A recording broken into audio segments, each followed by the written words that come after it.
মদিনায় বসে আবার হতাশ, আবার কাঁদে, আর বলে আল্লাহ আমার আগের উম্মতদেরকে কাউকে হায়াত দিয়েছো 2000 বছর, কাউরে দিয়েছো 3000 বছর, যারা কম পাইছে তারাও পাইছে 1000 বছর, ঠিক কিনা? যারা হায়াত পেয়েছে বেশি তারা ইবাদত করার সুযোগ পেয়েছেও।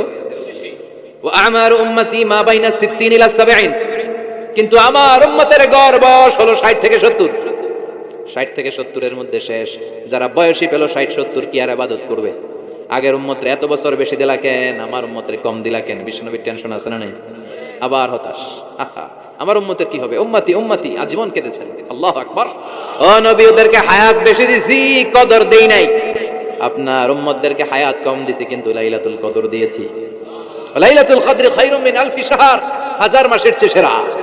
আপনার উম্মতের বয়স কম পেয়েছে ঠিক, কিন্তু কদরের রাতে এক রাত ইবাদত করলে 1000 রাতের ইবাদতের যে সওয়াব তার চেয়ে বেশি সওয়াব হয়ে যাবে।